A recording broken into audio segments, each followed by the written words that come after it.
backwards. When they get to the window, they can make it the rest of the way. They'll be on pit road, especially if they're up front. August 9th, 1986 was the first NASCAR then Winston Cup race of the modern era here at Watkins Glen. They had raced here previously in 1957 and then in the mid-1960s. Now this track ringed with fans today, all on their feet waiting to see their modern day NASCAR drivers take on the famed road course, and the green flag is up. We're underway.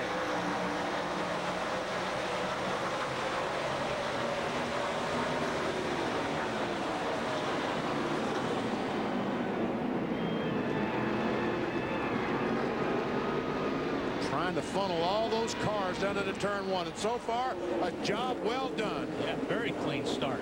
Unusual here. Last year Jeff Gordon got booted off the front row in that very first corner, went from the pole to 42nd on lap one. They made it this time. These are the S's. Right, left, right, uphill, high speed. Now the backstretch leading to the inner loop. Great opportunity here to outbrake somebody going into the inner loop. Some drivers will call it the bus stop. It's basically a chicane. And now the carousel corner. Oh, goodness, how long will that camera will not be there long, I don't believe. Right one. Off the carousel, a long sweeping right-hander, now down the third and final straightaway to corners 6 and 7. And Jimmy Johnson, the 40 car, he wants to get back to the start-finish line. He wants to lead this first lap, get those 5 bonus points. After that, as he said, he's going to settle in and go to school. Watch the master, Jeff Gordon. Mission accomplished. 5 bonus points toward the championship for Johnson, and here comes Jeff Gordon. New leader, and a bid for second as Tony Stewart goes to work on Jimmy Johnson. Go ahead, Bill. Well, that car Jeff Gordon is driving is the same one he took to victory lane here at Sonoma. They raced it here a year ago. They did make a transmission and a drive shaft change after their practice session yesterday because of a vibration. Him starting on the front row is like giving Tiger Woods 10 strokes and trying to beat him. Dave? Bill, it's already been mentioned how important it was for Jimmy Johnson to lead that lap. 5 bonus points for leading a lap in Nextel Cup competition. He got that. But also, he's never led in a road course before. That's another important feather in his cap. And they radioed to him, okay, now settle in, get your rhythm, and after he got past, follow those guys. Here we go, Tony Stewart. He's trying to deny Jeff Gordon those 5 bonus points. A great move by Tony Stewart to take the lead. That was a great move. Jeff Gordon did not lead at the start-finish line last lap. He will not this lap. Tony Stewart, the 2002 winner, leads lap 2. Single file through the first 6.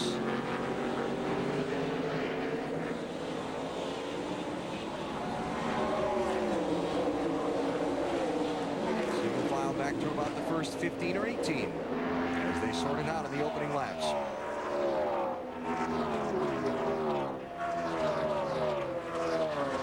See Mark Martin there running in 15th coming through. There's Robbie Gordon running in 20th.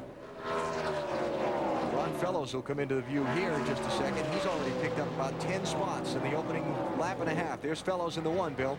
And he told me this morning, Alan, that the most critical lap for him in this race was the first lap. He just wanted to make sure he could get through the first turn and through the chicane on the backstretch.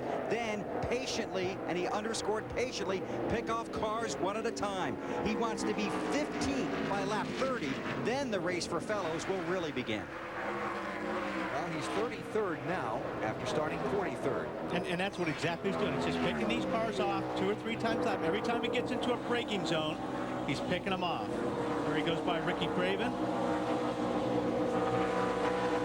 Ron Fellows, one of the drivers for the factory Corvette team in the American Le Mans Series and in the 24 Hours of Le Mans road race overseas, that famous event. He is 4 for 6 this season in wins on that series. And we got one with some fender damage. That's Jimmy Spencer. They changed. Looks like he's got an engine problem, and they changed engines in that car this morning. And looks like something is going to miss with that one. I thought I saw fire under the bottom of that car. Yeah, he's got some damage on the right side, right rear of the car. It looks like it's crashed to the garage. check out what might have happened to Jimmy Spencer to put him behind the wall in the opening laps. That's in the carousel. When he blows up, somebody's going to run in the back of him. Yeah, that's exactly what happened. Back to Kyle Petty. So Spencer not known for his enjoyment level of road racing. No, he's very happy right now. Well, Scott Wimmer's got troubles. 22 car. Lost power. Looks like the car is back up to speed now. Looks like he got the car in neutral or something, and can imagine what happened. I'll bet we can find out. We have cameras every place. Oh, there we go. Spun around, getting into the inner loop. So those two words we're going to hear a lot today when things happen, probably played there. Wheel hop. Yeah.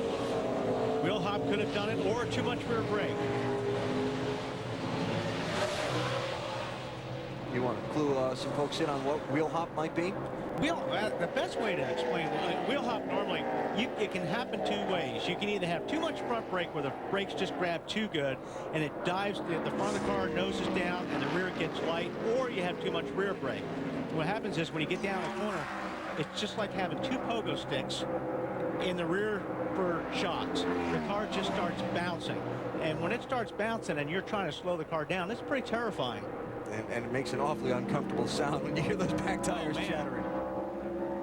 Hey, Dave, how about the 20 car? What's they saying about Tony Stewart? You know, BP, a couple things that Matt alluded to when he talked to Tony early on, I want to get back to. Two things that make Tony very excited about competing in his Nextel Cup car. One is competing. The second one is competing. On here Friday night at Watkins Glen, he ran a sports car to an 8th place finish in the dark here with the lights of the sports car. It was a pretty good race for him, although he had a flat tire putting him back to 8th. And then last night, as he mentioned, his driver in the World of Outlaws Sirius.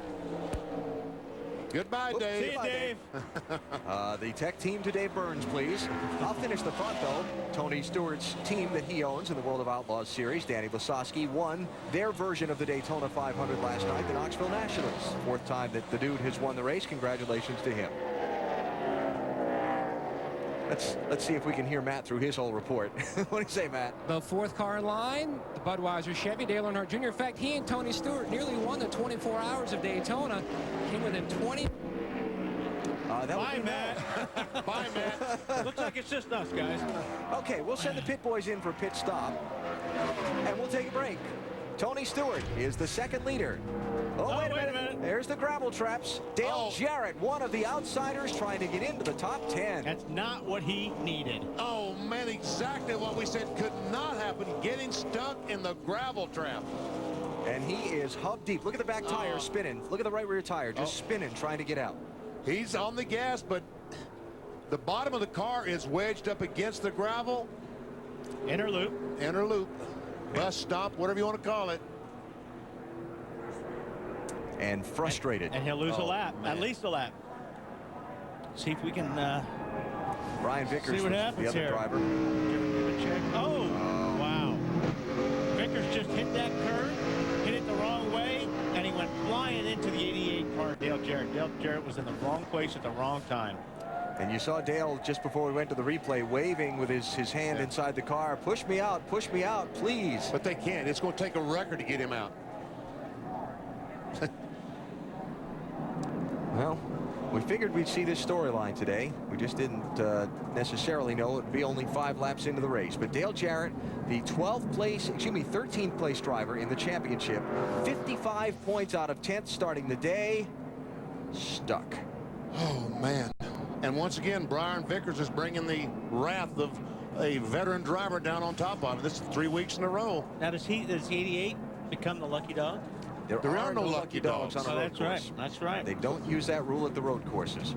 So once you go a lap down, it's almost impossible to get it back. And the other thing is, they only allow single file restarts on the road course, so you can't even double up if you're the lap car. You get a lap down here, you got problems. Yeah, you've got a long way to go. And here comes the field behind the pace truck to where Dale Jarrett's car still sits. And you're about to see him be put a lap down. They'll skip the inner loop so the rescue workers can do their thing there. Yeah, just skipping on, let him go. And a lap down for Dale Jarrett and Brian Vickers. And DJ had a big week coming up. He was going to look forward. He's a co-chairman of the Greater Hickory Classic this week, the seniors golf tournament in Hickory, and big week. And guess what? I'll probably beat him this week. Well, we won't go that far. So, early troubles for one of the drivers in the race to the chase. That man, oh man, got to make you mad. Got to make you mad, especially since it wasn't your fault. Somebody else did it. I can't, well, I can't see anybody pitting here. Can you, BP? No. Maybe some of the guys in the back of the field to top off the fuel, like Wally said, but I can't see any of the leaders stopping here. No. Too early. Too early. So let's take our break here. We'll come back and recap anyone who does stop and figure out where Dale Jarrett and Brian Vickers end up. But Jarrett, the first victim of the gravel trap at the inner loop here at Watkins Glen. All it takes is one bad one. One bad one. One bad one will take you out. Here are the guys that pitted. First one was 29th place Ricky Craven. Todd Bodine came in, Jeff Green, Kyle Petty, Scott Riggs, Scott Wimmer, Ken Schrader, Jarrett and Vickers, then Morgan Shepherd, Tony Ave, and Hermie Sadler. None of the leaders came down pit road. We'll see a lot of guys popping out here, BP, trying to make that braking pass down into turn one. It's a favorite time to do it on a restart.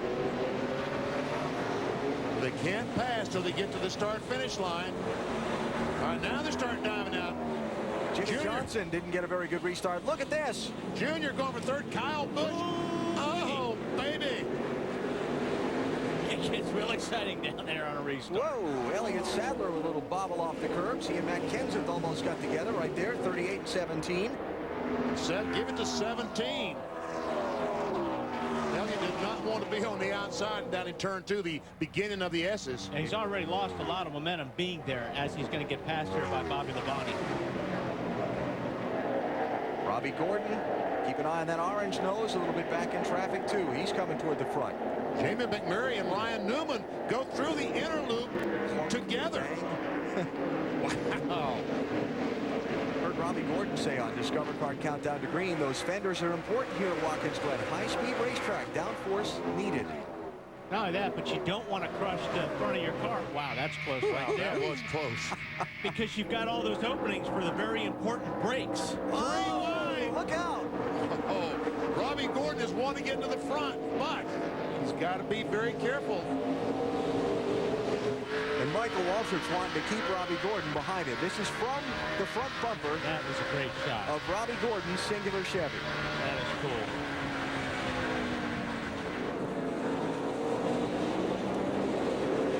Check out the charge to turn one on the restart a lap ago. Junior driving to the inside of Jimmy Johnson. Takes a spot away. Saw Tony Stewart smoking the left front tire on the under braking. And check Labonte and Ryan Newman and Harvick, and I guess that was a 17 of Matt Kenseth. Yep. Kurt Busch with a nice slide to pick up a couple of spots there.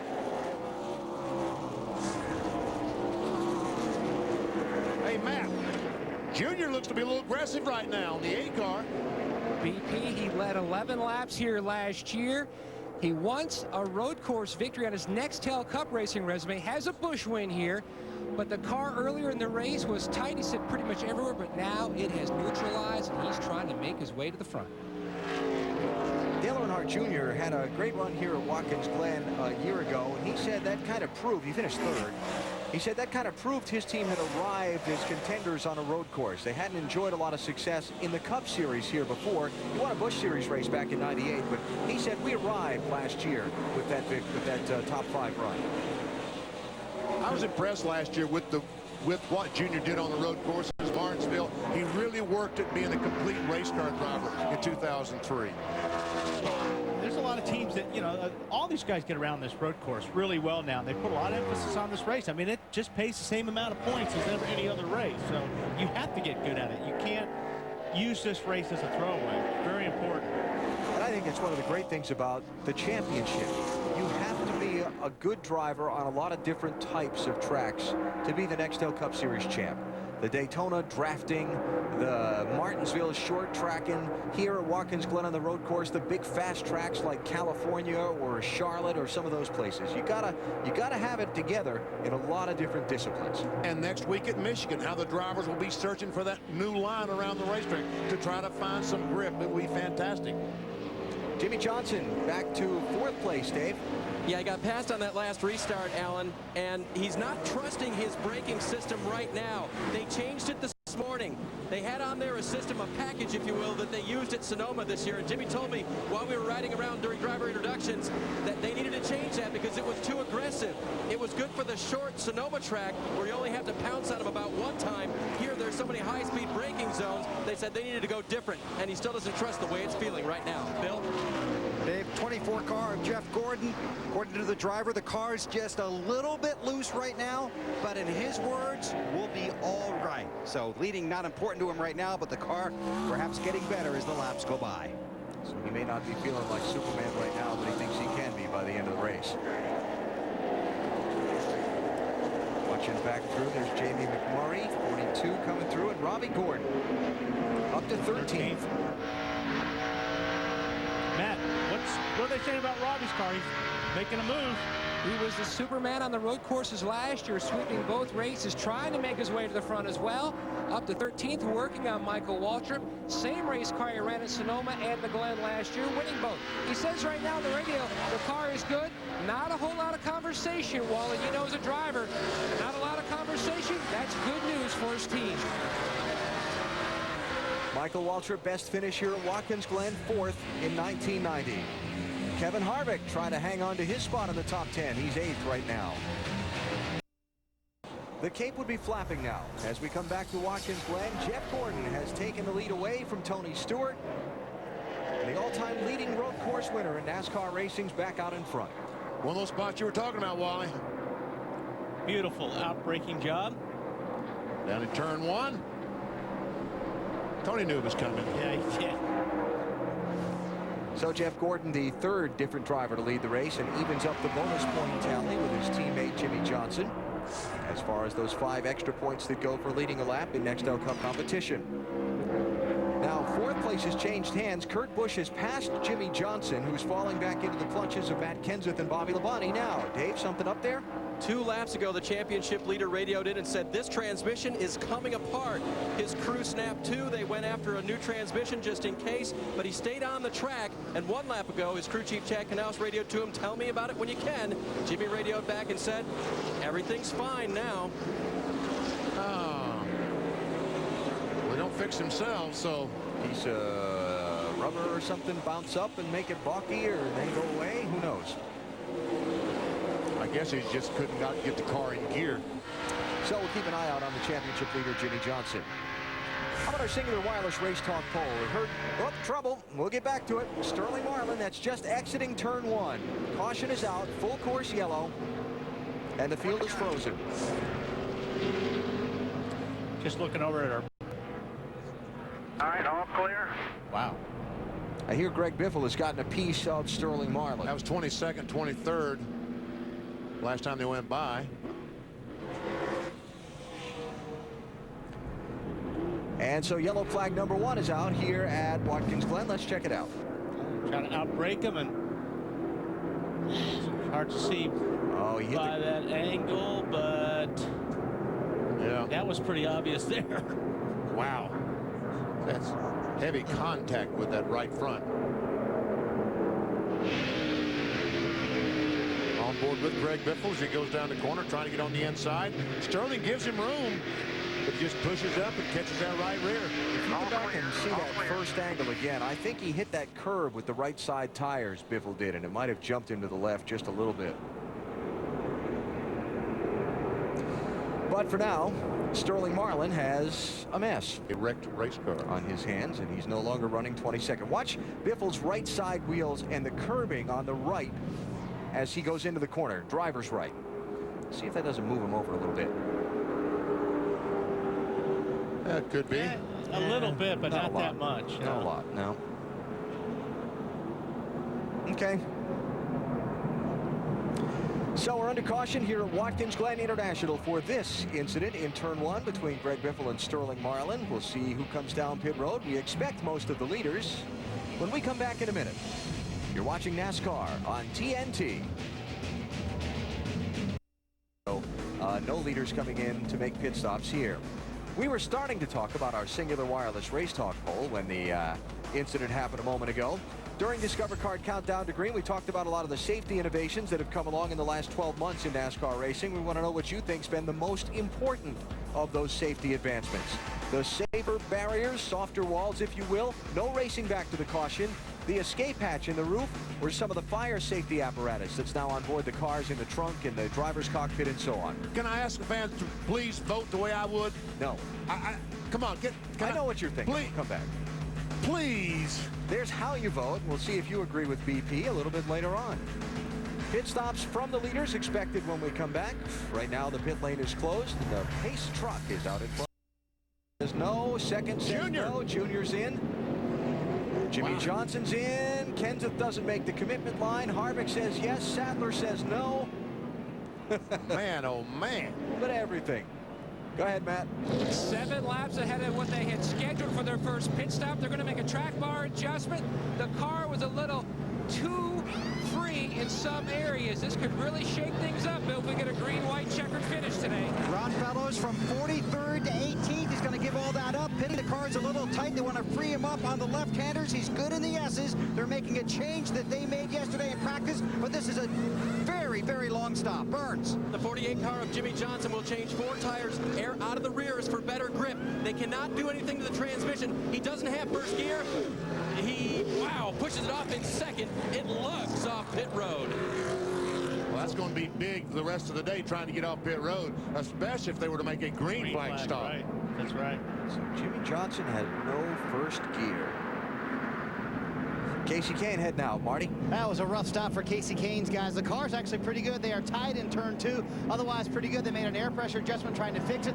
Bad problem was he got blocked in on pit road, had to lose 10, 15 spots, Alan. I want to get Matt Yoakum to check on Robbie Gordon also. Think he might have just gotten a couple of tires on that pit stop. We'll set the strategy for you. These cars on a road course, those things were a quarter of the size. Oh, I know. They're we huge. just saw them. And they didn't stop these cars. You know, brakes used to be about $2,000 for the car. Now they're what? $10,000 for a car or something. All right, here we go.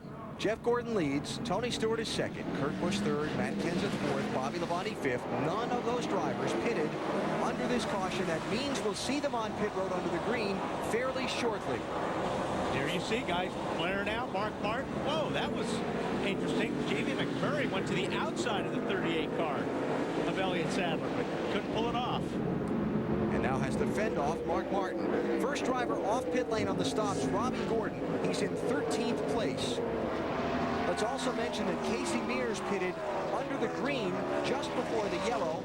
So he stayed on track under the caution, passed all those guys. He's running 14th. Robbie Gordon got him on the restart. Dale Jr.'s 15th, and then all the other guys farther on down who stopped. How about Robbie Gordon? What did he do in his pit stop, Matt? Going for track position, took left side tires only, knowing some other drivers are going to pit. They want to try to beat those guys out. Robbie said the car was very strong. It is just so difficult to pass here. Well, that'll be interesting to see how this car reacts with changing just left side tires on a road course. And I don't see where this pit stop got them anything. They've still, I think the fellows that stopped have still got to stop twice again, and the leaders are only going to stop twice.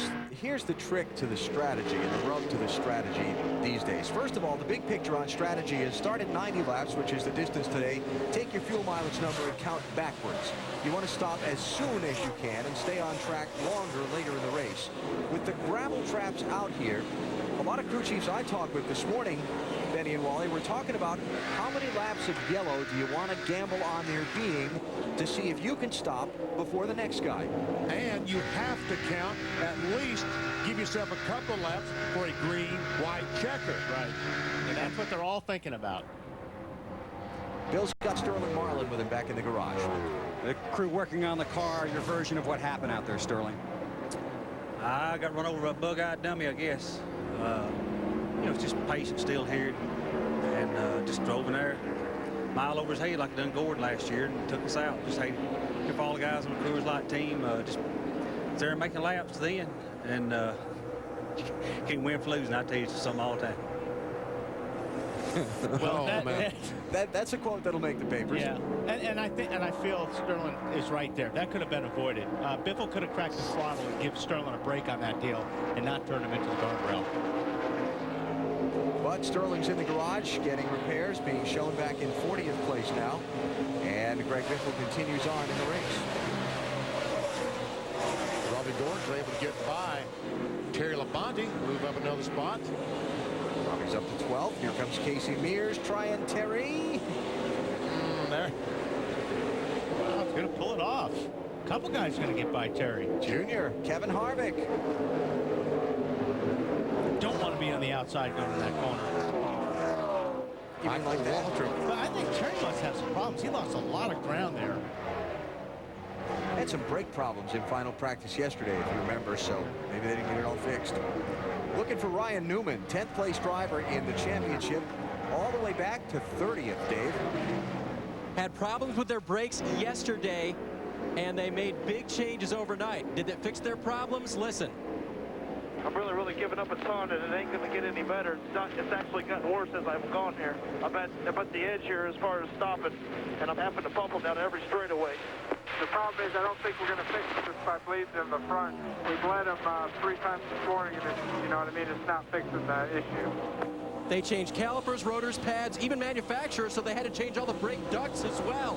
Obviously, it has not helped. They spent a long time on pit road during this caution, and were one of the last ones off pit road, hoping that they bled the air out of those brake lines. Yeah, that's something that's not going to get better. When you're pumping your brakes on a road course, it's just going to get worse and worse. So with Dale Jarrett having problems and Ryan Newman deep in the field, there is what the race to the chase looks like now. And Mayfield is in. Right now. 4 points ahead of Ryan Newman, and Casey Kane just 11 points behind his teammate Jeremy Mayfield. He's still got gravel traps lurking around him for 67 more laps at Watkins Glen. Yeah, I don't know what they can do to fix that problem, BP. That's just something that, unfortunately, Ryan's going to have to live with. There's nothing really you can do about that. Well, obviously, as long as they stayed in the pits, they did try to bleed the air out of them, and once you get air in these brakes, then they won't work properly. It takes all fluid, all hydraulic fluid, and no air. They tried to bleed the system. Evidently, Ryan is still struggling with that. And the race for the lead, Tony Stewart is chasing Jeff Gordon, but something's possibly up with Tony, we hear, Dave. And it is literally up with Tony. He's got stomach cramps going on right now. He wants to get out of that race car. Hates to even think about it running second. They're looking for one of the road course drivers that may not have gone home yet, specifically right now, Scott Pruitt. Scott, if you're out there, you might want to report to the 20 pit because they would like to put you in the car. Dave, I'm on my way. Come back here, Wally. Come back here. And they did not mention Wally. His eyes shot up in a heartbeat. Well, he's running second. Hard to get out of a race car performing that well. Yeah. He must really be feeling unpleasant. Matt? No changes for Terry Labonte Chevrolet. He is, though, experiencing brake problems, similar problems the team was experiencing in final practice on Saturday. The pedal just gets weaker and weaker, and they're going with their original strategy. That's why they pitted under green. And Wally, one thing to keep in mind, Mark Cronquist, to further add on Dave's story, is going up and down pit road to every single pit, even stopped in Dale Jr.'s pit looking for Scott Pruitt.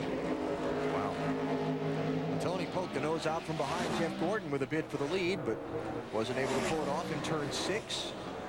Now they head down to turn 1. Here he comes again. And Boris said may be here, but I don't think Boris is tall as him. Jeffrey. Jeff Gordon got a little bit.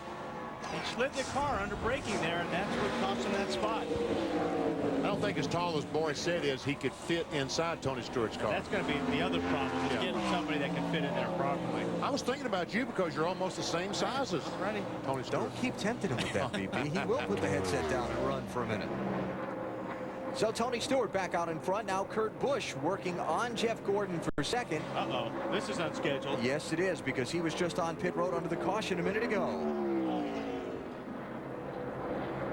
Is he turning in?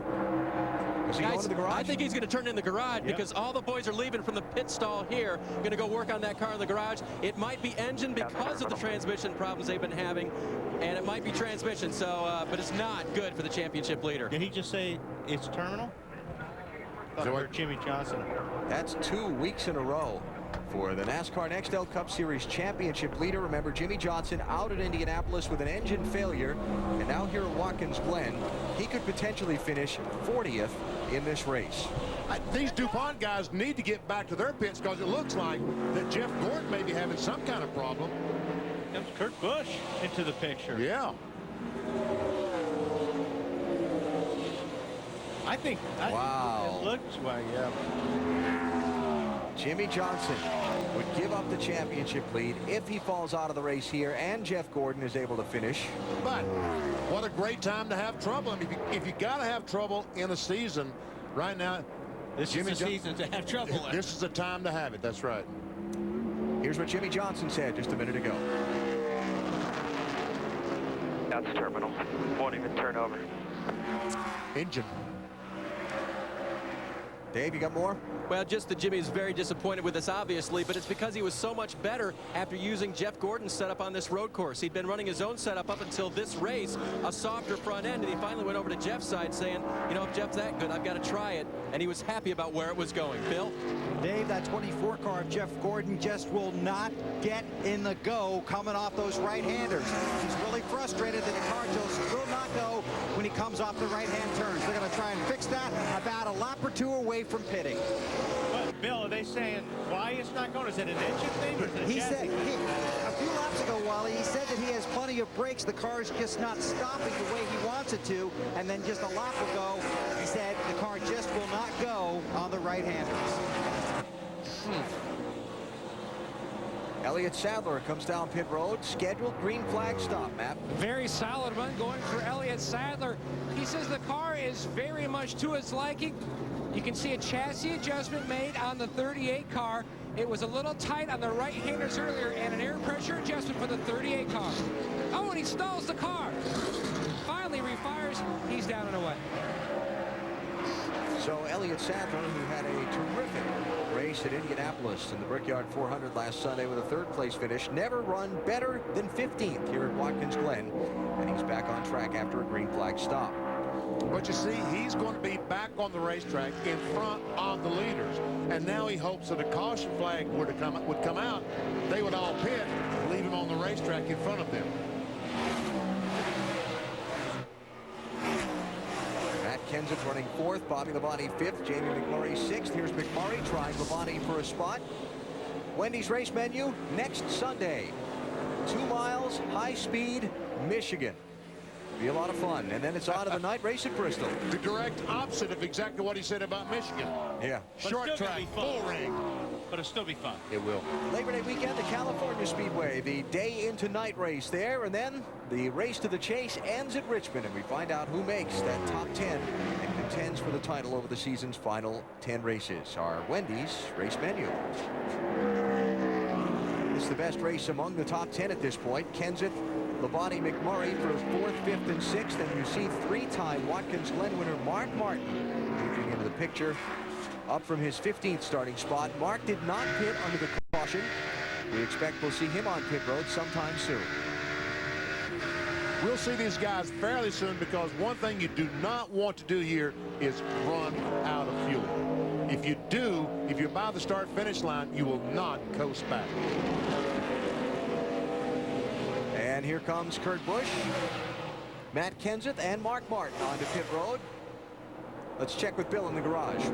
Alan, Jimmy Johnson wanted to talk it over with car owner Rick Hendrick before he talked to the media. His car is back here, the crew looking at it, but you can just see the disgust on his face. Talking it over now with his crew chief, Chad Canals. Had a long conversation with car owner Rick Hendrick.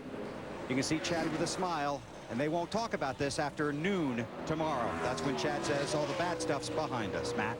And 97 is 17 leaves with a lot of smoke. No adjustments. Meanwhile, the 97 Busch, they made a chassis adjustment. The car starts out tight and ends up loose. Marty? Matt, the Roush car is fitting together. Mark Martin from 7th said I'm not as good on the straightaways as I would like. Car handling pretty good, though. A pound out of both rear tires. A little bit loose off for Mike Martin trying to tighten up that car. Like Kurt Busch kind of had a long stop there. Had some troubles on the right side. And it cost him a spot. Matt Kenseth went around him. And we saw those cars as soon as they got off pit road by that last line, where pit road speed limit is, what, 35 miles per hour today. We heard them accelerate. Here comes the leader on pit road. Tony Stewart's in. Jeff Gordon follows him in. This would be as the race is a lap shy of its 1/3 point. Bill? In their window, the car's a little loose. Want to make a track bar adjustment. Also talking about making an air pressure adjustment. Gordon has talked about not happy with the way the car performs under braking, but he says the brakes feel fine. It's just the way the car is handling. He's got a good pit stall, easy out. We go to Dave. Tony Stewart stays in the car. They will try to hit something through the window to help settle his stomach. They'll make a 4-tire change and a chassis adjustment. He's just a little bit loose on the racetrack, and he's going to gut it out. Marty. Dave Rusty Wallace running in 5th. The main thing he wanted on this pit stop was the tear-off pulled away. He had a lot of fluid on the tear-off. 4 tires, no changes for the 2-car. Yeah, and folks, that is Rusty Wallace. Trust us. Oh, Bobby Labonte pulls out right in front of him. He decided, they told Kodak that they would try to do something special for them at this racetrack, which is very close to the headquarters of Kodak, where Rochester, I think, is headquarters for Eastman Kodak. Yep, just about 75 miles or so from here. And Kodak, the primary sponsor of Rusty's teammate, Brendan Gaughan's car. New leader, Robbie Gordon, did stop under the caution, took just the left side tires. Casey Mears stopped under the green, stayed out when the caution flew, so he'll move up to the number 2 spot. Then you'll get back to Dale Jr., the first one off the pit stops before under the yellow with 4 fresh tires. He'll move up to 3rd, Kevin Harvick 4th, Joe Nemechek 5th. Let's ride with Robbie. Pretty busy right through here. Up through the S's. Grab 4th gear right about here. Wow, he's really running that thing out. Woohoo! For that motor. The motor said, please shift me. Second gear, flying into the inner loop.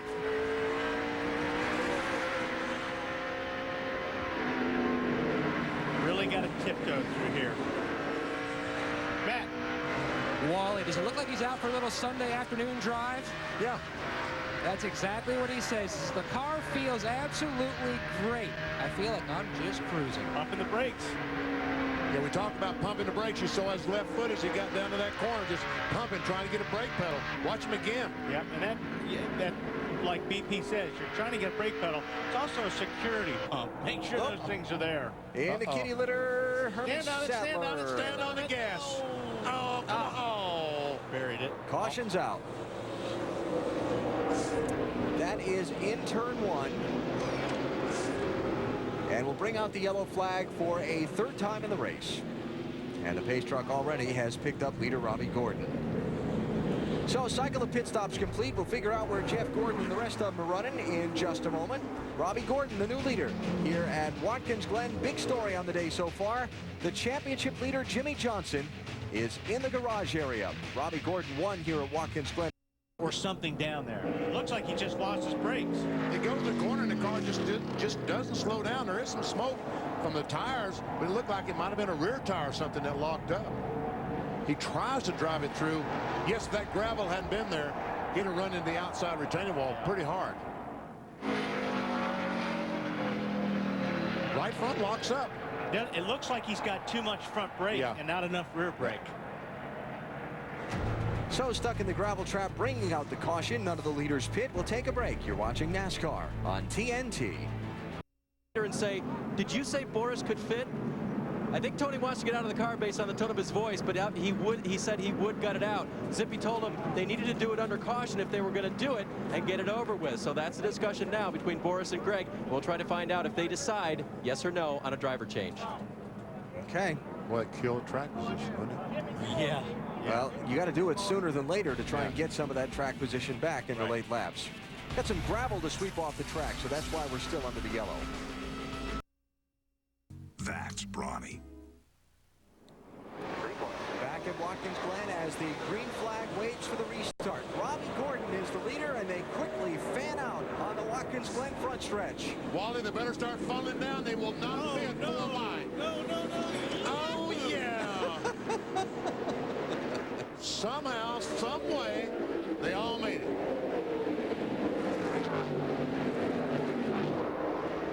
While we watch this first lap of the restart, the championship leaders in the garage with Bill. Jimmy, very difficult day. First of all, tell me about the motor. Yeah, the motor was fine. I made a mistake on a restart. We were trying to do shifter and transmission, and I didn't have any problems with it in practice or anything, and I just made an error myself today, going from second to third and caught it into first on a restart, and ended up hurting first gear in the transmission, and then with that over rev, it hurt the engine, and I lost first gear and was able to still stay up to speed, and using second and on and was fine, but when we went back to the restart, I hurt something in the engine and ended up taking us out. 2 weeks in a row, a lot of points have been spent. Yeah, it has. I've probably been the slowest to conform with this new point system, but right now, it's helping us out. It's still a lot of racing left either way. It doesn't matter the point system, but just too bad. And, today was all my fault. I feel terrible for these Lowe's guys, for Hendrick Motorsports, knocking myself out of this. And I swore I was just out there cruising around having fun and made a small mistake that was very costly. Does the 24 have that same transmission, Jimmy? Yep, they've got the same thing, and hopefully Jeff is crisp and precise with the shifts and doesn't have any problems. I mean, the transmission's great. It's just something different, and I made a mistake, so I'm not trying to blame anybody. The transmission guys have worked very hard with it to make it right, and just messed up. Thanks for stopping. We'll see you next week. Yeah, thanks. And Alan, they warned Jeff Gordon about shifting from second to third. They explained to him what happened to the 48 and warned him to help prevent him from doing it. I'm pretty sure that's that new transmission that takes power to make with the shifter that moves over to the center of the transmission. And when the new car that Dave Burns showed you in our pre-race today, when they moved the driver, well, they got to move the shifter over. So that's and the throws on that transmission are very, very close. Oh, see, Harvick going for the lead. And getting it. And getting it. Turn 6. Thank you, Robbie. Did a wave to the teammates. So Kevin Harvick's out in front, Matt. Richard Childress came on Robbie Gordon's radio and said the 29 would love it if you'd let them jump out, lead a lap, and then we'll let you overtake the 29 and retake that lead. Thinking about points, trying to solidify that 29 car in the top 10 in the championship standings after Richmond. Have a shot at that title. How about that? Yeah. 5 points, and that could be big. Now, though, it might cost Kevin a couple spots on track. Here comes Casey Mears in the 41, and Dale Jr. lurks behind. Nice move Casey made. It was a nice move. Here comes Junior. Yep. You got to get on the brakes hard and let it roll just a little bit further, but couldn't do it. Harvick drove in there hard. And Nemechek, that 01 car, right there as well. Hey, guys, how's Tony Stewart? What's he saying, Dave? Guys, we're talking with Boris Said right now. He did not get in the car that time. I want to repeat what you and I just spoke about. If you got in the car, can you race it at 100%?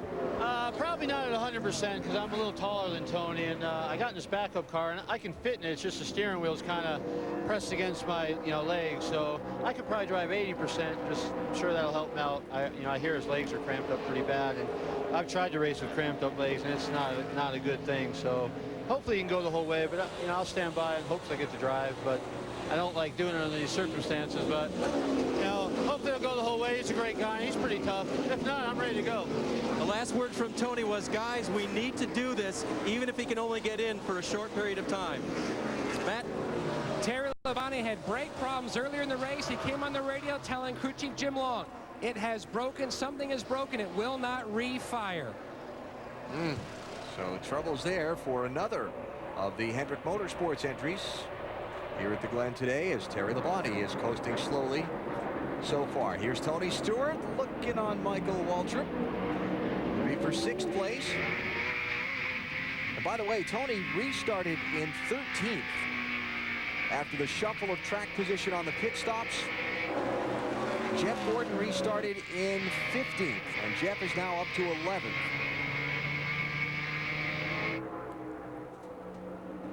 Looking back for Jeff Gordon. Here he comes. Bill's got an update on him. And the bad luck for Hendrick Motorsports may extend to the 24 car on the radio. Jeff Gordon, I may have a front tire going down. Be ready. It's acting funny. So the crew and the driver are watching carefully. Man. Oh, yeah, really. So Jeff Stewart, Gordon. no. Taking a look on Michael. I was going to say Jeff Gordon stays out and yet moves up to the 10th spot, bypassing Brendan Gaughan to pick up that position in this last lap.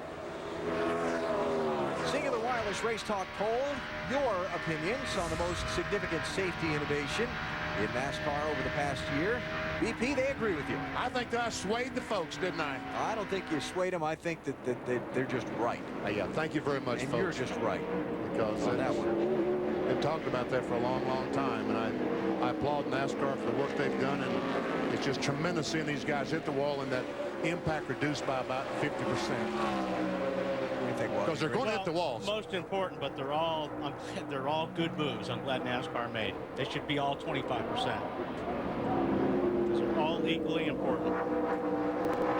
Coming near the halfway point of today's race at Watkins Glen. 5 different drivers have led today. Tony Stewart's led the most, but Robbie Gordon is out in front right now. Good look down at Watkins Glen, 2.45-mile road course. There were a lot of tough turns in the race to the championship. 630 of them are here today. Time for a visa through the field. Who's running up front? How they got there? Matt Yoakum, that's first. Robbie Gordon's picked up right where he left off last year. 35 races since he won this event last August, trying to get back to victory lane. He's only pushing that car as hard as it needs to go, telling his team he's out for a Sunday drive. Way better than these guys. I'm just cruising. I was hoping you were going to say that. Just keep it up. Okay, now that you're cruising, just save some gas here. You're doing fine. We're good on one lap past the second window. And the 29 car was following Robbie Gordon, but now the 20 is trying to chase him down. Dave? And the 29 of Kevin Harvick running in third position now. Actually, let's switch that. Update quick on Tony Stewart. He's hanging with it. You know, they changed major components on that chassis this morning to try to help Tony's car. If not for that, he might be fighting really hard on that car, as now he goes for the lead on Robbie Gordon. Man, what a drive through the field. Speaking of through the field, for Tony Stewart. The thing I've noticed on Tony's car is he has great brakes right now. He's outbraking everybody, and he's going in deeper than anybody, so they're not having any brake problems. Tony Stewart was the leader on the restart. Tony Stewart on the restart at lap 33 was 13th. Lap 42, he's the leader. Wow. Let's keep going through the field, Dave. Now, all my cars are going through the field, Alan. I'm not sure where they are anymore. Harvick falling back a position, but running very, very well. Remember, they pitted under caution on lap 17, stayed out the last time. And in case you wondered, Richard Childress, the owner, did help get that 31 to move over just momentarily to help Harvick lead a lap. Dave, Casey Mears pitted on lap 14. Strategy working for him as well. Next stop in about 10 laps. Lap 53, 2 laps short from making it all the way. They made no changes on their one stop, Matt. Dale Earnhardt Jr. chasing the target. Casey Mears in the 41 car. Jr. says the changes they made to the race car hasn't helped. It is still a little too free, trying to tighten it up. He's not happy with the way the 41 car has been cutting him off, Marty. Whoa. Joe Nemechek strong too, as we got a new low from Wally. He's currently in the 6th position, having a nice run. They ran the top 5 at Sonoma until they had a transmission problem. They too pitting about lap 53. Ron Fellows in the 7th position in the middle of that gaggle of cars, so the car has gotten tighter to the right and to the left, but they're moving up to the field. Remember, Fellows started 43rd today, Bill. Less than 30 seconds ago on the radio, Jeff Gordon in the 24 car. The brakes are shot. There's nothing else I can do. Matt? Ricky Rudd trying to get himself into a class of Dan Gurney, Marvin Panch, Parnelli Jones, and David Pearson, winning a road course race for the Wood brothers. They've got 9 wins. He pitted on lap 18. They made a track bar adjustment. He says the car just continues to get better and better, Marty. Matt Brendan Gaughan having a nice run up in the top 10, currently in the 10th position. Came on the radio about 15 laps ago, or about 10 laps ago, told the guys the changes you made have made the car better. He was tight. Now it's very neutral, Dave. The 19 car of Jeremy Mayfield, he reported earlier that it was awesome. In fact, in the last pit stop under green, lap 28, they made no changes to help that car. He likes where it is, Matt. The 97 car of Kurt Busch runs in the 12th position. On his first pit stop, they made a chassis adjustment. He says the car just starts out way too tight and then ends up way too loose, Marty. Three-time Watkins Glen winner, Matt, gets a lot of encouragement every lap on the radio from his crew chief, Pat Tryson. That is Mark Martin. The car, very good for Mark, handling very well. Not so happy with the engine, though, Bill. Michael Waltrip going backwards in a hurry, Marty, on the radio. No forward bite, just like those other guys. Matty? Matt Kent just as the car pushes at the top of the hill and is loose on exit, but it's much better than it was in practice on Saturday afternoon. 2 career top 10s on the road courses, chasing a third today. Dave?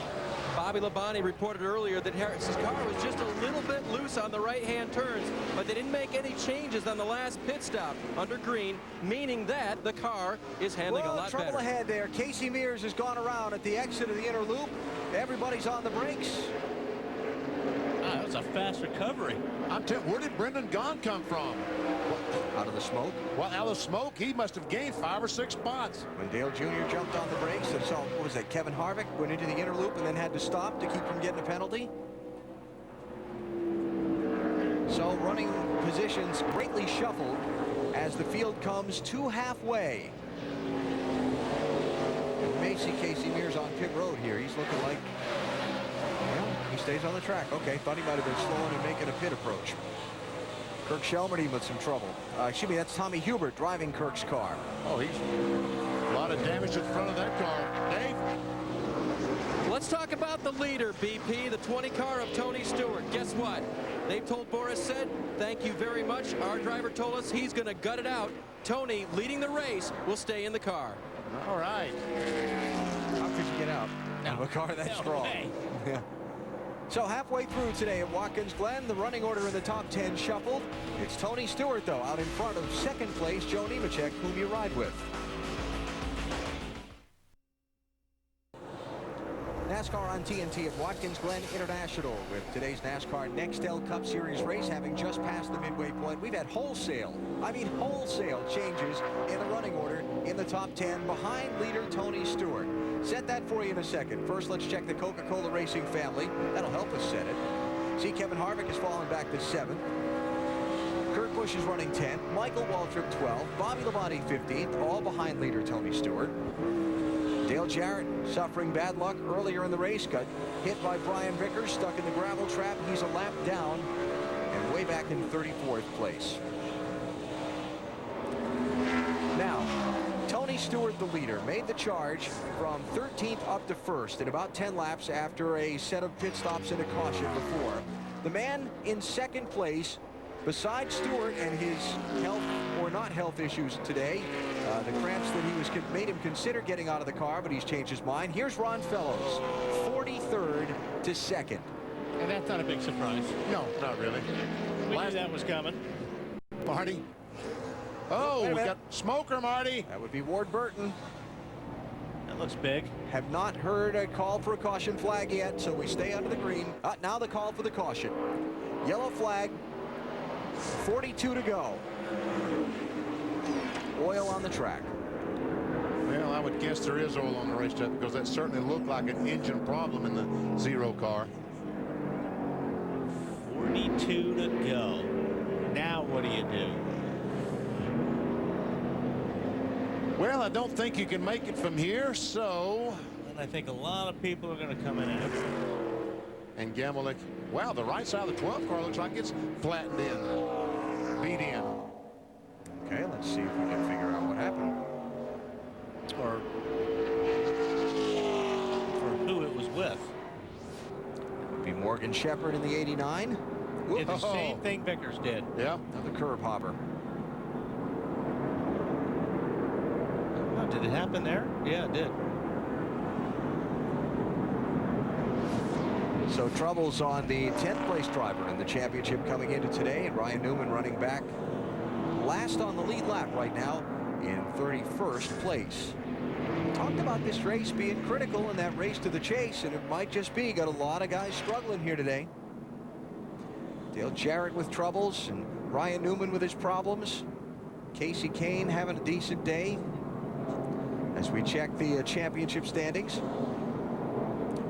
I want to go back and find out what happened to Robbie Gordon, because he was running second just after Tony Stewart passed him. He lost about 3 more spots, all in a big hurry, Matt. Remember, the 31 car was one of the teams that pitted under that first caution back on lap 18. took left side tires. Robbie telling his team he was wearing out that right front. He was just trying to pedal back, save his tires to his next scheduled stop. All right, thanks. So now with 40, there'll be 40 to go when they come back around. When he come by the line, there'll be 40 to go. So the question is, do you pit? Well, we talk about this almost every week now. You come in, put 4 tires, fill it with gas, hoping that you could just come in with gas and go the last stop. We'll see. Bill? Hey, Wally. Yes, Bill. When you come to these places, you got to stick with your strategy, right? Most of the time, don't you think? Your pit strategy? Not here. You don't? I think it changes too much. Okay, You well, can tell me different? just for a heads up, the 24 is not stopping. They want to wait 10 more laps. So if you think it's confusing now, just wait till this happens. Yeah, that is very confusing. I'm interested in what that one car does. That's what everybody else needs to be looking at right now. Somebody's going to stop here and take on fuel and start counting the number of caution laps between now and the end of the race and try and stay on track when everybody else pits. Oh, somebody's probably going to try it. But if this thing goes green, they're not going to make it. That's right. That's right. Exactly. Because they can only run probably maximum 35, 36 laps on the green flag. Well, we'll see. Pace truck leading the field back around to the opening of pit road. See, if you watch races all the time, you realize on some of the oval tracks, we talk about these cars running 100 miles on one tank of fuel. They can't do it here. They can only run about 80, 85 miles on a tank of fuel. Turn 6 coming around to turn 7. What do we think the second place driver is going to do, Marty? Well, over the radio, they said we will pit this time. So they're probably going to come down pit road, I would say, Alan. On fellows. And the leader, Tony Stewart, coming to where pit road will be opened. And let's see what he does. Sure looks like he's going to pit road. No. Is he? Can't make the commitment line by now. Stewart stays out. Nemechek stays out. Gordon stays out, as told by Mr. Weber and as advertised by Marty. Ron Fellows is in. Robbie Gordon is in. And a lot of the lead lap cars. Matt? Robbie Gordon will be 2 laps shy of making it. In fact, owner Richard Childers made the call. They were going to stay out. Richard said, no, let's pit. Let's get it full of fuel. To Marty. Martin Truex Jr.'s Busch Series crew pitting Ron Fellows today. Stays a little tighter in the right-handers and the left-handers. They make an air pressure adjustment, trying to help that out. They are 4 laps short from making it all the way on fuel, hoping for caution for Fellows. Obviously, they have a fast car, Dave. And the 29 of Kevin Harvick is in. Todd Berry, the crew chief, always a gambler on fuel on these road course races. No changes to the 29 this time. 4 tires. Check the order they came off pit road in a moment. Looked like Ron Fellows lost a couple of spots. We'll see where those guys who pitted line up for the restart order when we come back to the Glen. Caution. They'll have to stop again under the green, probably in about 10 more laps. Robbie Gordon, first off the pit road, lined up 14th on the restart, hoping for enough caution flag laps between now and the finish so that his fuel will make it to the checkered flag and he can win the race. Fellows lost a lot of positions there in the pits. And once again, they all just fan out as they try to get down to turn 1. Second place, Jeff Gordon under Joe Nemechek. Looks like he has Somebody it. got turned around there. Scott Wimmer. Thought I saw somebody get booted. No caution yet. He's rolling, will stay green. So Gordon got second, Mayfield got third, Nemechek kicked back to 4th, followed by Kurt Busch and Mark Martin. All of those drivers not stopping under the yellow flag.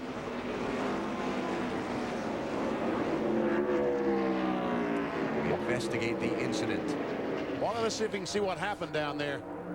Wimmer's on the outside. He just locked it up. Wow, right in front of Robbie Gordon. Yeah, nobody touched him. So see him right there. Wheel hopped it. Yeah.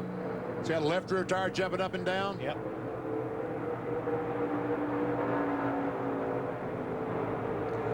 Kevin Harvick riding alongside Robbie Gordon coming into this. Wow. That was close. Yeah. That's one of those things that makes you just believe, okay, it's my day.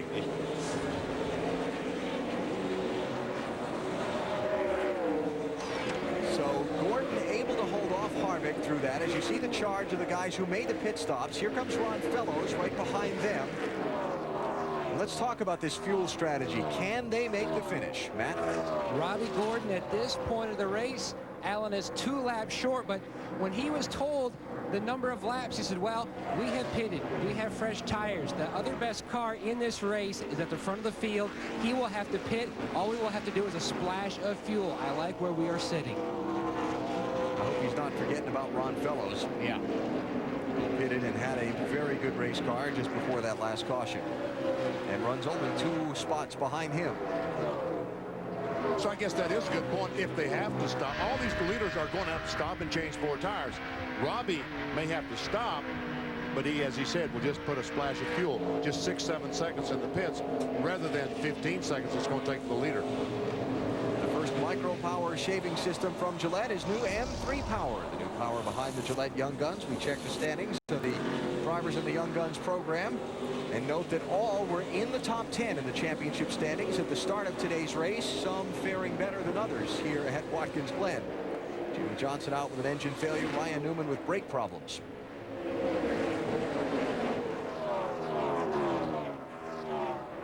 So the stories as the race stands: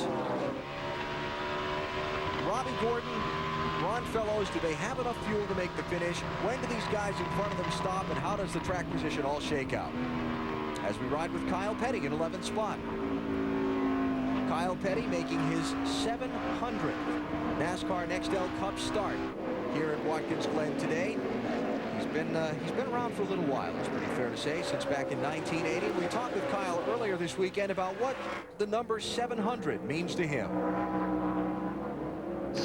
To be in a group like Ricky Rudd, who's run 800 and some races, and Terry Labonte, and my father, who's run over 1,000, and guys like that, to move into that group, I don't know if it says much about your driving, but it says at least they couldn't run you off. You were hard-headed enough that they didn't run you off. So it is pretty cool, and it's nice to come in a place I really enjoy racing, like Watkins Glen. So it's not a headache to come here. I enjoy running here. Kyle, the 1992 winner here at the Glen. And right now he's losing 10th, 11th, and Junior thought about trying to take 12th away from him, but did not. Yeah, I think he did. Oh, did he? He did, yes. Remember, these guys coming through, Kyle, have fresh tires. Tires, exactly. Yeah, Kyle, talking further about 700 start, he said, what's different most between then when I started and now, the competition?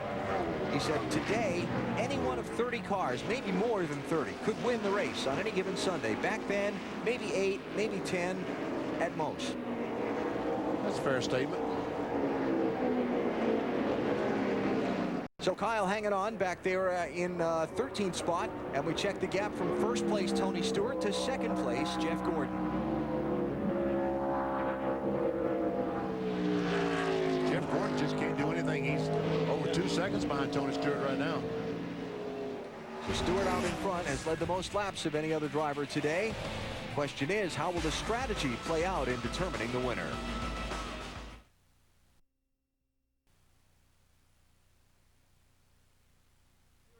Robbie Gordon, Ron Fellows on pit road. Matt? Topping off the 31 car, Ron Liddell plugs the fuel in, and he is out of here. They should be good to go for fuel from here on out, Marty. Matt running 19th. Ron Fellows comes in. They need about 3.5 seconds of fuel to get him out already behind the 31 car. They said that was their only play. Dave? Chassis adjustment for Bobby Labonte, still very loose on the right-handers. Packet full of fuel, send him on his way. Bobby, one of the drivers who did not pit earlier under the caution flag. So now the real race is going to be when Tony Stewart comes on to pit road, watching when Tony comes off, where he falls in with Robbie Gordon and Ron Fellows. How about the 20 strategy? Oh, here he comes, Dave. Tony Stewart to pit road. That's exactly what I was going to tell you guys next. They wanted to stay out until this lap, lap 57, as he comes by the start-finish line. That gets them in their fuel window. They were asking him to conserve fuel earlier. He won't have to do that anymore, but that was while he was leading, and or while he was trying to hold off Gordon. As he got out in front, he was able to do that a little bit more. Here they go. He said, I didn't want any changes on the car. The car is coming to me. And as we found out, Tony's health is coming to him as well. He feels better. He feels like he can stay in it and win this race. A 4-tire change, no adjustments to the chassis. Can you imagine that changing 4 tires, because he's going to be a long way behind Robbie Gordon. Those other cars that just stopped for a splash of gas. Yep. As they go down towards turn 1, and Tony's coming up to speed off the pit lane. Robbie Gordon is in turn 1. This is going to be close. Yeah, but Stewart's on new tires. Stewart's on new tires. That was a great move, I think, on their part. They had a big enough lead on Robbie Gordon. They could do it, get out in front with 4 tires. So it looks like they are really in good shape coming out Tony Stewart in the 20 car.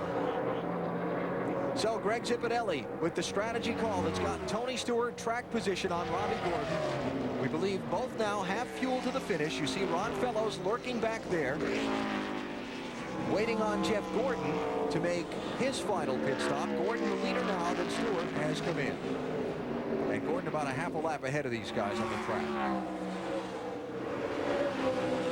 So that little exchange might have been the big turning point of the race right there. Here's Mark Martin in for his stop. Marty? Well, Mark Martin hits pit road. He has not said a word about the chassis on this run, so Pat Tryson has decided to come in, take on 4 tires, pull a tearaway off the windshield. That's the only change for the 6 car, 4 tires and fuel. A little trouble on the left rear, a little bit slow. 16 seconds. Don't forget, for the pit crews here at Watkins Glen, they do something they don't do anyplace else all year long. They go to the left side of the car first. Everything's backwards, basically.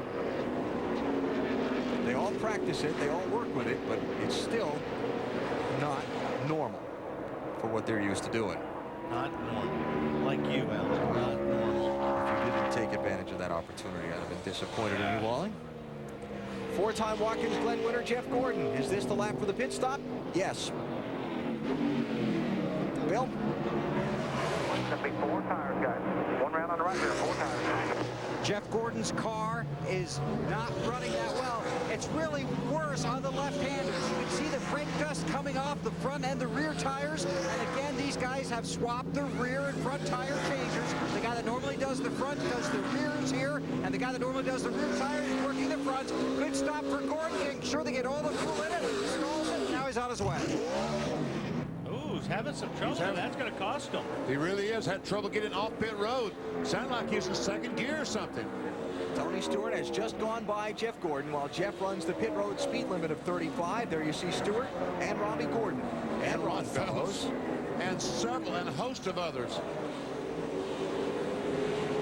Yeah, you lose a couple of seconds like that in the pit lane, and it's a lot when it's all said and done.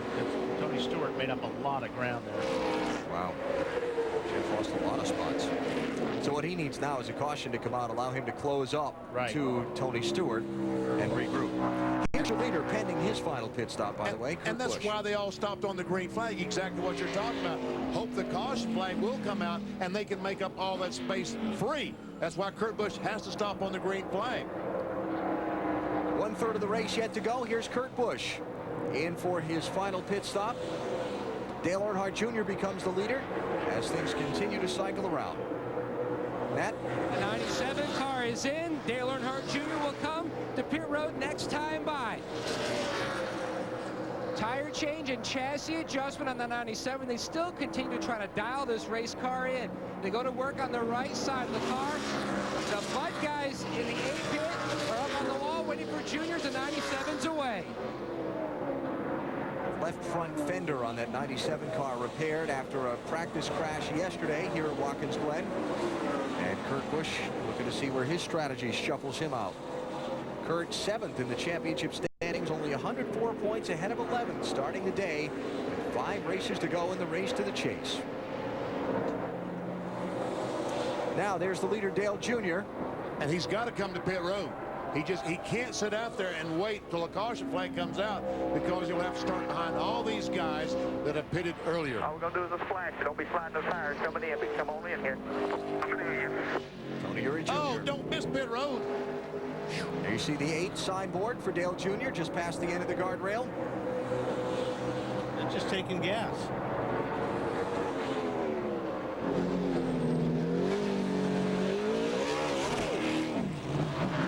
Didn't seem like much. No, sure did. Matt? They were waiting as long as they could to make sure, Benny and Wally, that if they got a green-white checkered situation, they would have enough fuel to be in that situation and go to victory lane. On the previous stop, Junior said he had no grip, the car wouldn't turn, and just could not come up off the corner. They made an air pressure adjustment, taking a half a pound out of both rear tires and a track bar adjustment to try to help that race car. He hasn't said anything about the handling since. Strategy. Great strategy. He's in second spot right now. Or he's right behind Tony Stewart. Remember, Junior stopped under the caution flag at lap 49. So who's leading the thing that now? Was a splash off. That'd be Brendan. That would be Brendan Gaughan. All right, Matt Kenseth is in second. And then Casey Mears will be third. Marty? Well, Alan, here's the benefit of being 30th in the championship standings. Brendan Gaughan, the 77, 2 laps short from making it all the way. Shane Wilson tells me they're going to leave him out as long as they can because they have nothing to lose. They catch a couple caution laps. Brendan may stay out front all day. So what's Matt Kenseth thinking? Same thing, because he's safe. You know, you feel like he's kind of safely into the top 10. Maybe he's going to gamble. Had an almost caution a second ago, BP. Oh. See the 16 and 40 close to each other. Yeah, imagine that. Gee whiz. Gosh, I wish I could have seen the start of that.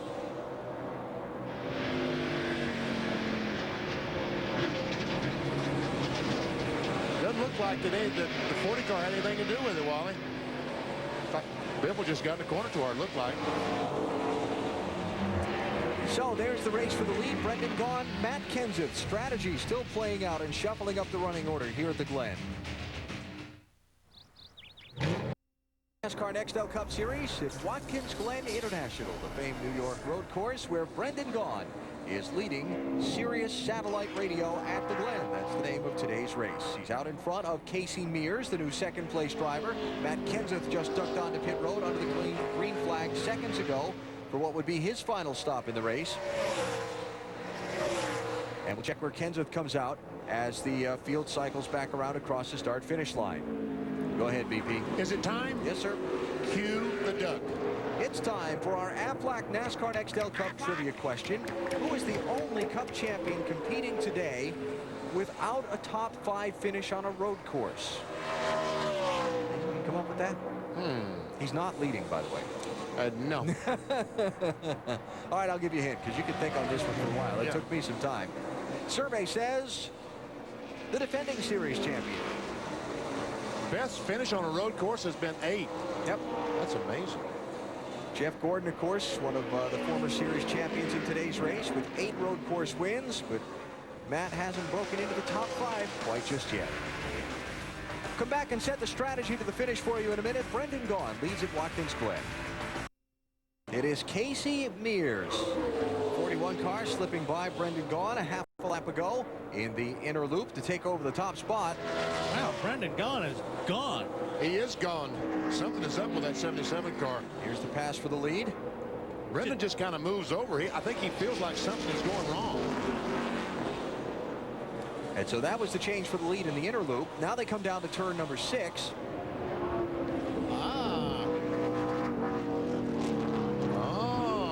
That explains where he went. Okay. Brendan putting his off-road truck experience to use. Good job getting out of that gravel. But it's cost him 5 seconds to the race leader, Casey Mears. So Casey now one of 9 different drivers to lead the race today. As we check our Harley-Davidson lap leaders, Tony Stewart leading the most laps today, a third of the race he's been out in front. Right now, though, he runs back in 5th position, 12 seconds behind Casey Mears. That may be enough. Maybe enough of a cushion. If there's no caution. Yeah, no, I'm just saying, if it goes green right now, that may be enough of a lead. So here's Casey Mears, guy who won the pole position for the Brickyard 400. Then had kind of a struggling day, including a late flat tire that dropped him back to 26th at the finish. Kind of a disappointing day. Remember here, last year in this race, he was 5th with 9 laps to go and spun out in turn 1. Wound up finishing 32nd. Dave Blaney went by the 3rd place car. Here goes Tony Stewart, 4th place. So Stewart's got to make up all that ground if it goes green to try to catch Casey Mears. But he's going to pit. Casey Mears is going to stop for gas. Not We're that not they sure say. of that. Okay. Not that they say. Okay. drama in the final miles here at Watkins Glen, perhaps? Someone will go to victory lane later today. Will it be Casey Mears with his first NASCAR Nextel Cup Series win? Watkins Glen, NASCAR on TNT, the 22nd race of the season, laps winding down. The big question, up and down pit road. Who can reach the finish on fuel, and when exactly will that finish be? The race scheduled for 90 laps. Let's take you through the field, starting with a 41 of Casey Mears, and Marty Snyder's got that car.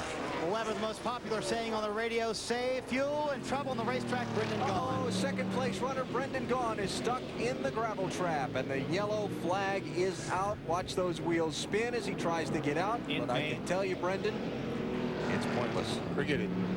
Okay. The floor, locked them up. Did you say brake pedal went to the floor? Yeah, brake pedal went to the floor and locked them up.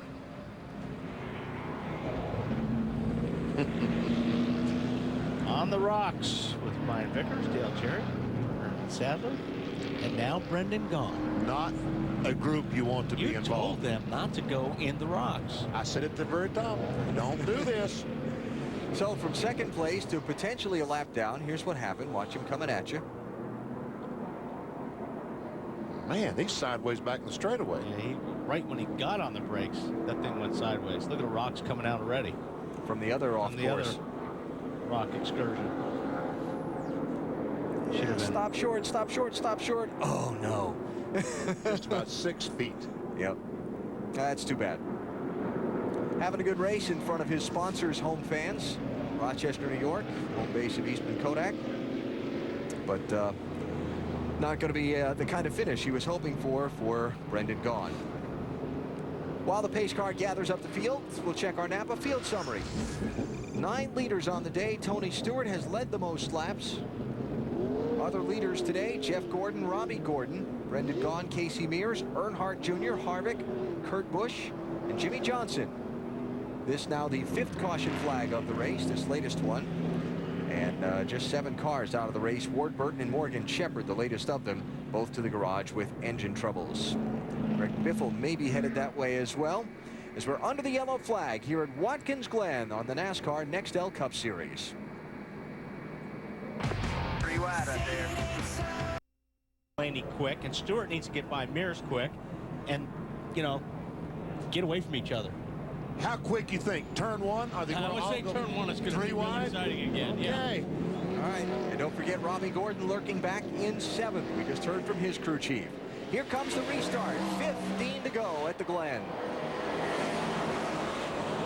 Nice job, Brendan Gaughan, getting out of the way. That was a good move. Robbie Gordon. Oh, nice move, Robbie. Under Dale Jr., under Ricky Rudd. You always know Robbie's going to do that. He does it everywhere. Got one of them. Rudd was able to hold him off. Robbie up to 6th. Tony Stewart did clear the lap traffic. You saw Brendan Gaughan get out of the way. But Ron Fellows not able to get around Dave Blaney. And for the lead to the inner loop, Tony Stewart. Man, is that 20 car strong. It stops, too. Now, Tony has got to go. He's got to get as much track in between him and Ron Fellows, because Ron Fellows is fast. He probably has the fastest car out there. But this is a good situation for Tony. Ron's going to have to get by these cars. By the way, Brendan Gaughan, just we talked about getting out of the way on the restart. Transmission is locked up on his car. He's gone behind the wall. Here's Fellows. There's one. It's the 3rd.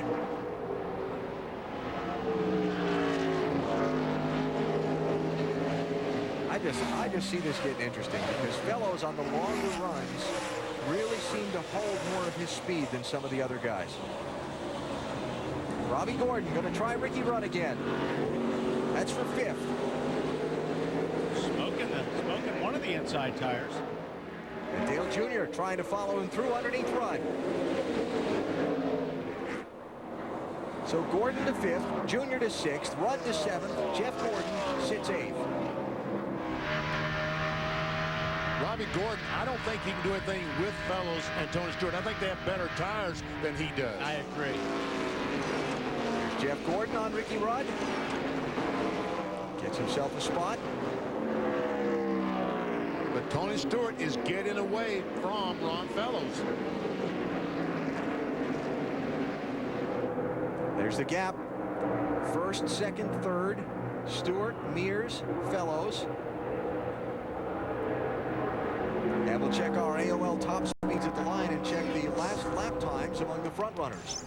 Bobby Gordon is having some troubles there under braking. He's smoked the tires again. Let's see. Tony Stewart, fastest among the top 10. Here's Fellows for second. Oh, baby. That was picture perfect, wasn't it? Exactly. Oh. When you draw up in the dictionary a perfect pass in turn one, that would be the photograph you'd use. So 13 to go. Fellows gets to second. Let's check on Robbie Gordon, Matt. Alan, moments ago, we told you that Robbie Gordon was complaining about his brakes. That's why you're seeing him start to lock up. They keep, each spotter around the course keeps telling Robbie, be smooth, be smooth. You're locking up your brakes, still trying to hold on to a decent run today with what was a very fast race car. And Matt said spotters. These teams use about 3 spotters stationed around the racetrack to warn them of trouble on the racetrack in front of them. See if he smokes him again going into this corner. He did last lap. No, it's pretty clean that lap. See Jeff Gordon there running in 7th place. Remember, Jimmy Johnson went out of this race earlier with an engine failure. And so Jeff Gordon, if he's able to hold on to this top finish, will become the new championship leader here at Watkins Glen today. But we aren't interested in that, are we, Wally? No, we're not. When are they ever going to learn? Jeremy Mayfield. There we see him. Jeff Gordon goes by the 31 car, takes over that position. Jeremy is now in 10th spot. But how much of a lead does he have? As we look at 11 through 15, 10 points over Newman, 26. Now Mark Martin back in the hunt, only 79 back. Boy, it's going to be close. Oh, man, isn't it exciting? And Junior got by the 31 car, Robbie Gordon. Yeah. Go ahead, Matt. Talking to the car chief on the 8, Tony Uri Jr., they are not only good to go on fuel, guys, they are good to go if we get a GWC. Green, white, checker. Yeah, that's still on the minds of some of these people. I think now most of the cars in the top, with the exception of Casey Mears, will be okay with a green, white checker. But I think Mears, I still think he might struggle to get to lap 90 on his fuel. Dale Earnhardt Jr. started this race in 3rd position. And he pitted under the caution flag at lap 50, then came in to splash and dash, top off the fuel at lap 61. Mark got pinched there by Robbie. That's for the 7th position. But more importantly for Mark Martin, it's 3 more points. I'm sorry, 4 more points. Closer to that top 10. Yeah. Mark, 3-time Watkins Glen winner, started today in 15th place. And he's running 8th right now. Leaping the curves.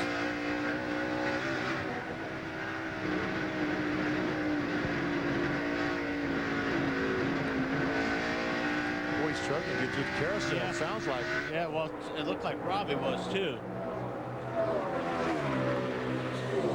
Made up a little bit of ground on Robbie there. Mark's very smooth road course driver. Yeah, he's not one of these guys tossing it over the curbs and slamming the gears. He really drives precisely. Tony Stewart leading with 10 laps to go. Dave? Yeah, can he beat Ron Fellows, the road course ace, on what is perhaps not Tony's best day physically? Remember, he got this road course thing down pretty quick. In 1999, when he was a rookie, he went to the Bondurant driving school to improve his skills. Then he won at Sears Point in 2001, only his 5th road course start. And then, of course, he had a win here at Watkins Glen in 2002. Tony can run the right and left turns of a road course. Marty? Dave, the man chasing him, Ron Fellows, has won here in the Busch Series. He's won here in the Craftsman Truck Series, but he's never won here in NASCAR Nextel Cup competition.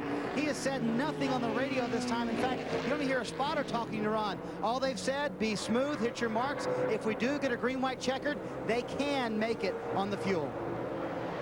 Tony is driving away from Fellows right now. He has been faster than Ron Fellows consistently the last 3 or 4 laps. Well, I don't think there's any question that this car has been the fastest car today. Right? Early laps, Tony started 4th. He moved up. He took the lead, what, on lap 2? And has been out in front for more than a third of this race. And you see, Tony's using less racetrack, which is a good thing. If you can go that fast, you're not sliding the car. Fellows, these guys behind him are using the curves. They're using a lot more racetrack than Tony is. Dave. And just a reminder what a big pickup that was for this team. Yesterday morning in practice, they were chattering the rear tires. The car was very, very loose. They made a lot of changes to that car to make it right for Tony. Tony Stewart has never finished worse than 15th on a road course in his Nextel Cup career. Looking for his second win here at Watkins Glen today, 8.5 laps away. His lead over Ron Fellows opening up to now 2.5 seconds as the Canadian Fellows puts in a game effort but is coming up a little bit shy. And how proud would Tony Stewart be of this victory if he could look up in the mirror and see Ron Fellows, recognized as one of the best road racers in the country, behind him and unable to catch him. I know Ron will be disappointed if he ends up finishing second to Tony, but boy, what a drive. He started last today. He's running second.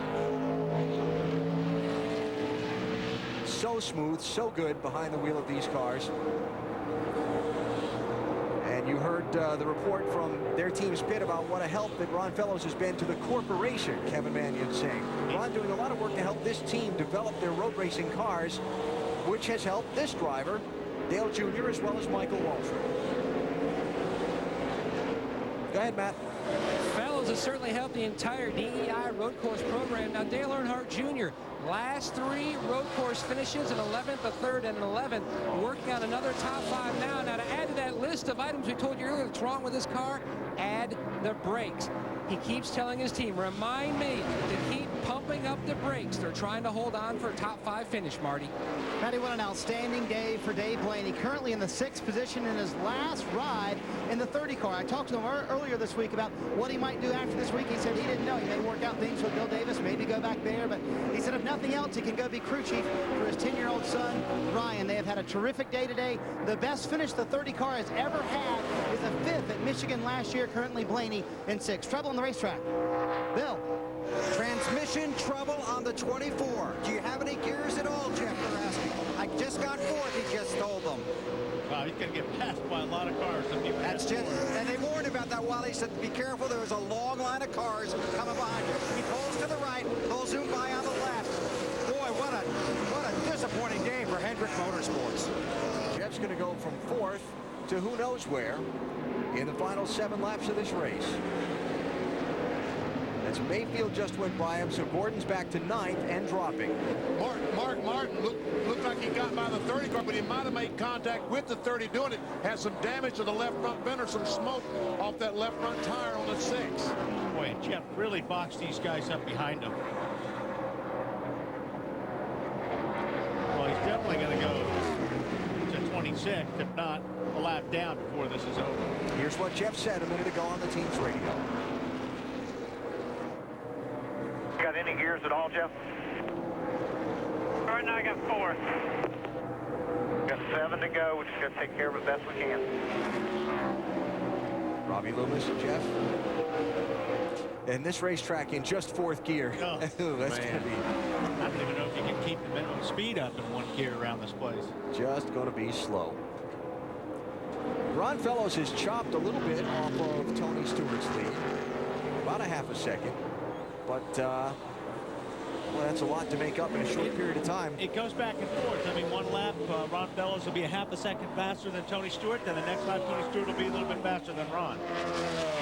Last week, Ron Fellows won a sports car race at his home track, Mosport, Canada, driving a Cadillac sedan. He said that was a lot of fun, just throwing that car around the racetrack. Ron is a 44-year-old from Mississauga, Ontario. That's outside of Toronto. A veteran of all kinds of sports car racing. Former Le Mans winner for the factory Corvette team. And that was a really nice move of this 12 car. Did you see him just kind of get out of these guys' way and let them settle in? What's wrong with the 12 car, Dave? Well, and even tougher to let them go over there, BP, when you're running 10th in the championship coming into today, and you're on the bubble for that chase to the championship. But Ryan, all day long, brake problems. They spent numerous minutes in the pits after every pit stop trying to fix that brake problem. And of course, then the big ding on the door that almost sent him for a spin when Morgan Shepherd and him got together. It's been a long day for Newman. Boy, it does make it for a long day, Dave, when you have brake problems on the road course. Because like I said, there's just nothing you can really do. You can try to bleed them in the pits, but normally that doesn't even fix it. See what happened to Jeff Gordon, that transmission trouble. He goes from leading the NASCAR Nextel Cup points back to second, 31 behind his teammate Jimmy Johnson. And for Jeff Gordon, a warning from NASCAR to pick up his pace because he's not meeting that minimum speed you talked about, Wally, a minute ago.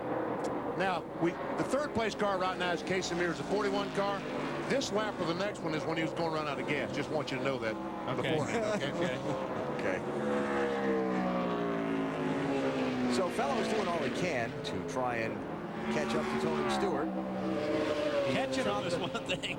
Yeah. Passing him's the other. Well, he's chopped another 0.3 of a second off the gap. But time runs short. Yeah, that 20 car just seems to me right now. I mentioned it earlier in the show. He's really got the car stopping well. Tony Stewart, one win so far this year. That back at Chicagoland Speedway, a day that was not all pleasant for Tony. And I guess you could say today's not been all pleasant for him either. It's been miserable for him. He wanted a relief driver. Boris Said was down there, ready to get in the car, and he decided, well, I'll try to gut it out. And here he is, just a few laps from winning this thing. A little bit faster on that lap was Ron Fellows.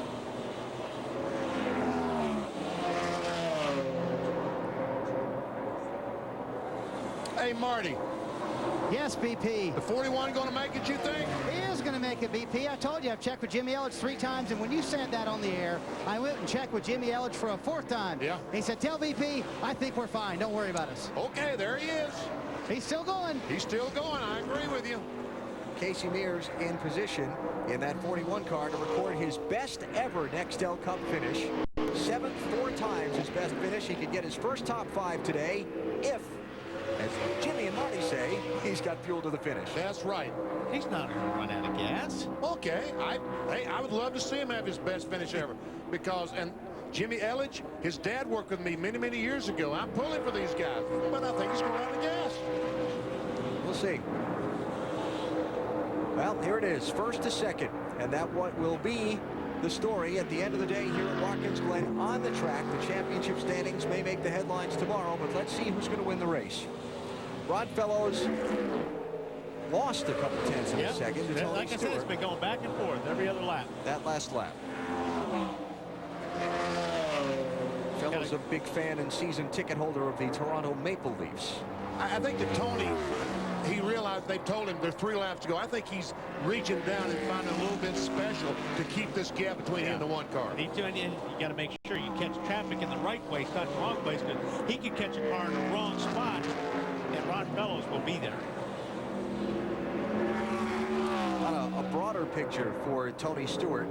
He's got 4 top 5 finishes in the last 5 races, gained 100 points on Jimmy Johnson in the championship, and this team really building some momentum as we get closer to that 10-race chase for the Nextel Cup.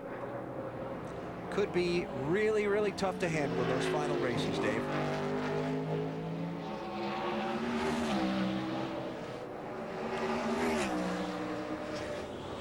Dave? Hey guys, remember we talked to how cars sometimes, actually cars almost never fix themselves. Today, Tony didn't fix himself. Dr. John Glen helped him a lot by giving him something for his stomach cramps. Now, this is the doctor that works for the Brumos racing team, the sports car racing team that Tony raced with here at Watkins Glen on Friday night. He stayed over for this race as well, and when the call came in that Tony was feeling ill, he knew just what to give him. That's one thing that helped keep Tony in the car today. That's very nice. See that kid stealing the back. Yeah, that's what I was laughing at. You better get out of there quick. I would not recommend doing that. Pieces fly off race cars. That's why they have those fences for you to stay behind. He stayed behind it. No, he stayed behind the guardrail. The spectator fence is another 10 yards farther back. Not too good. Coming to the white flag. What a drive for Ron Fellows today from last to second, but Tony Stewart overcoming the cramps, staying in the race car. We knew he had too good a race car to give it up. Man, I'm so impressed with this run today. And now the white flag is up, and we're on the final lap here at Watkins Glen. Another 10 or so gear shifts, 7 corners plus the inner loop for Tony Stewart to find victory lane. We're assuming he'll find victory lane. I bet he will. Today. And there goes the 41 car, Benny. Yep, he's still running. White flag. Marty may be right. We'll see. Well, can we say Jimmy was right? Jimmy was right. Jimmy Elliott was right. Yeah, not Marty. Tony, very impressive today. This is a team that has endured its share of ups and downs, the different things that happen to them, the controversy that seems to just build up and swirl around them from time to time. Last weekend at the Brickyard 400, Tony Stewart not able to come up with the result that he so badly wants at that racetrack. Brushed it off probably as well as he ever has. A disappointment at Indianapolis particularly. And here at Watkins Glen today, overcoming the physical cramps that have dogged him throughout the day, and he's going to ride his way to a dominating win. He'll lead half the race today and take his second Watkins Glen checkered flag. Tony Stewart is the winner. Second and a half margin of victory over Ron Fellows. Stewart leads 46 of the 90 laps. His second win of 2004. And his third victory on a road course. Look at Casey Mears wiggling it to the finish line. He ran out of gas just a couple of 100 yards shy of the checkered flag. He made it to the end. Congratulations. He lost third spot, but he made it to the end. Best ever Nextel Cup finish for Casey Mears. So Tony Stewart with his 19th career victory, he and the other top finishers when TNT returns to the Glen.